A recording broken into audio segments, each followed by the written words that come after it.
அஸ்ஸலாமு அலைக்கும் சுவை விரும்பிகள். எல்லாரும் நல்லா இருக்கீங்களா? என்னோட சேனல இதுவரைக்கும் சப்ஸ்கிரைப் பண்ணாதவங்க மறக்காம சப்ஸ்கிரைப் பண்ணுங்க.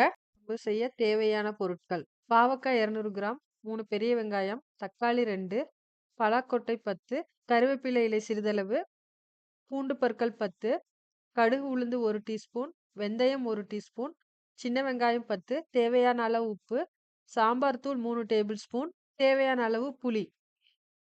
எண்ணெய் 5 டேபிள் ஸ்பூன். இதுக்கு ஒரு மிக்ஸி ஜார் எடுத்து, நம்ம எடுத்து வச்சிருக்கிற தக்காளி, பெரிய வெங்காயம், பூண்டு பற்கள், கருவேப்பிலை சேர்த்து, கொஞ்சமா தண்ணி சேர்த்து, நல்லா ஃபைன் பேஸ்ட்டா அரைச்சு எடுத்துக்கோங்க. இப்போ ஒரு மண் சட்டி அடுப்புல வச்சு, மண் சட்டி நல்லா சூடானதும் நான் எண்ணெய் சேர்த்துக்கிறேன். எண்ணெய் காஞ்சதும் வெந்தயம், கடுகு, உளுந்து, நம்ம எடுத்து வச்சிருக்கிற சின்ன வெங்காயம், கருவேப்பிலை, தக்காளி, நம்ம அரைச்சு வச்சிருக்கிற தக்காளி, வெங்காயம், பூண்டு பேஸ்ட் இதெல்லாம் சேர்த்து நல்லா வதக்குங்க.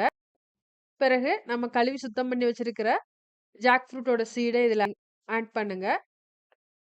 நறுக்கி வச்சிருக்கிற பாவக்காய் இதில சேர்த்து, அதனுடைய பச்சை வாசம் போற அளவுக்கு நல்லா வதக்குங்க. நம்ம எடுத்து வச்சிருக்கிற சாம்பார் தூள இதோட சேர்த்து, நல்லா மிக்ஸ் பண்ணி அதனுடைய பச்சை வாசனை போற வரைக்கும் நல்லா வதக்குங்க. பிறகு நான் புளிய ஊற வச்சு, கரைச்சு வடிகட்டி வச்சிருக்கிறேன். இந்த தண்ணிய இதோட சேர்த்து, உப்பளவு பார்த்து அட்ஜஸ்ட் பண்ணி நல்லா கொதிக்க விடுங்க.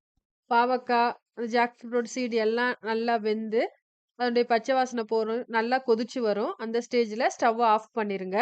இப்போ நமக்கு பாவக்கா குழம்பு ரெடி ஆயிருச்சு. இந்த குழம்ப நீங்களும் உங்க வீட்ல ட்ரை பண்ணி பாருங்க. எப்படி இருக்குன்னு கமெண்ட் செக்ஷன்ல சொல்லுங்க. என்னோட சேனல மறக்காம சப்ஸ்கிரைப் பண்ணுங்க. சப்போர்ட் பண்ணுங்க. Thank you.